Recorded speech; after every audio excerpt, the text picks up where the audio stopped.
It is not my family that has made me leave. It is not the farmland, the horses, or the cherry tree out back.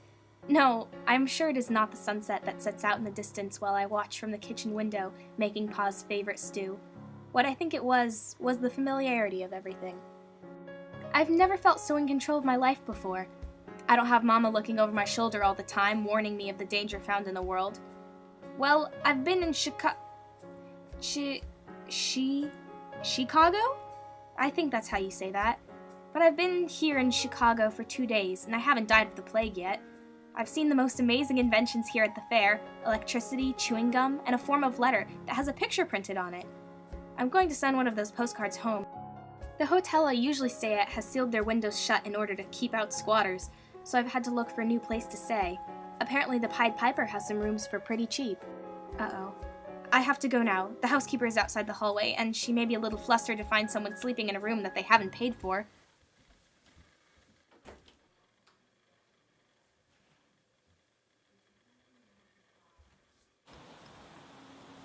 Hello? Hello. Is this the Pied Piper? Well, that's at least what the sign says. Room for one? Mm-hmm. That'll be 12 cents. 12 cents? Only 12 cents? The landlady doesn't come by too often. Not since that's not important. But you can pay me tomorrow. Thank you. Right this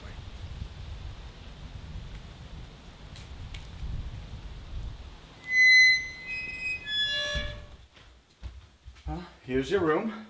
My name is H.H. Holmes, by the way. Don't ask me what the H's stand for. I'll never tell.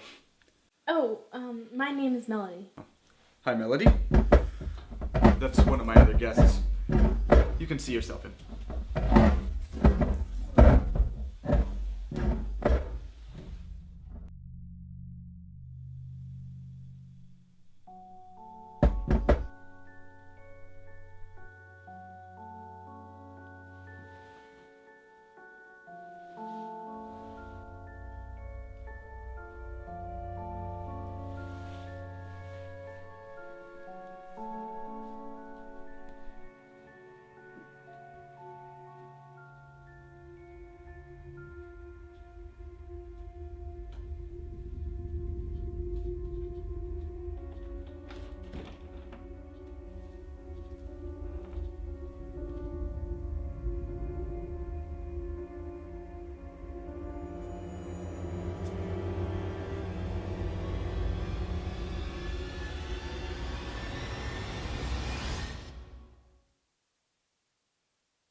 Tonight Mr. Holmes has invited me to a night on the town.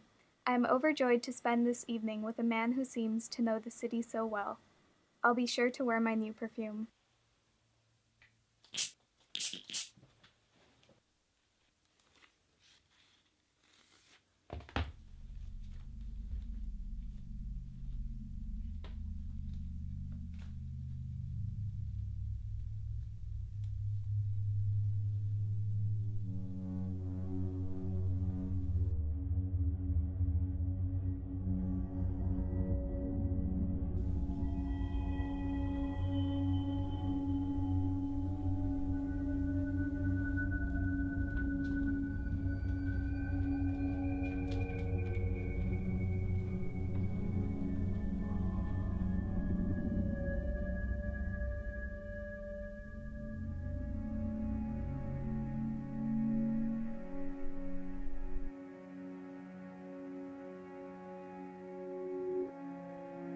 Just when I thought I was out of luck and money, Mr. Holmes bought me one of his homemade brews. Sadly, I was feeling a little ill now.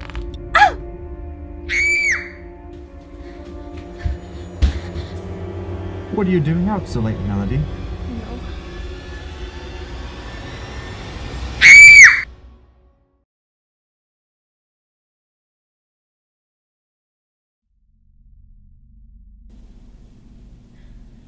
Help! Someone help! Good morning, Melody. Let me out! Why are you doing this?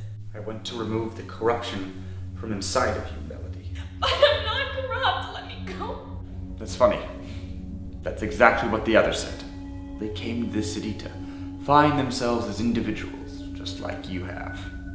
But the city corrupted them, just like it has corrupted you.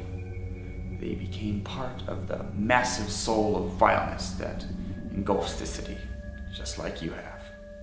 It is my job, it is my duty, to set them free, just as I am going to set you free. You're a maniac.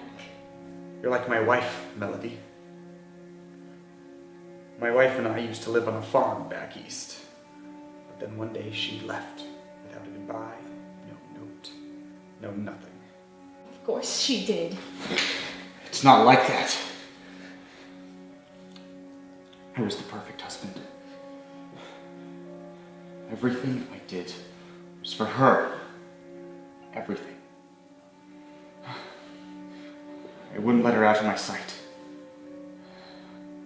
But the fatal lure of the city drew her in. I ended up finding her after quite some time. She had a new man, new hair, new clothes, new lifestyle. I tried convincing her as much as I could to come back home. But she wouldn't budge. She was different.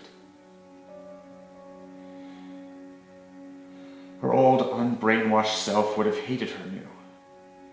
So, I set her free. Just like I'm going to free you. You think you have control over your life? Over your destiny?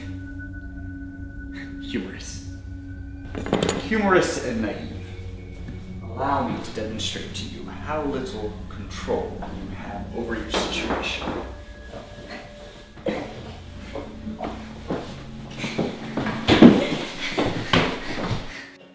Behind me is the door to the outside world. Try and get past me, and you can return to that putrid pit of sin and villainy. But if you fail, like I know you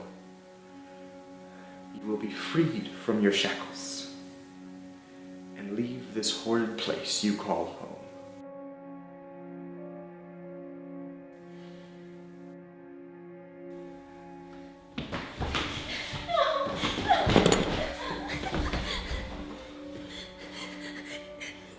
Your wife never loved you.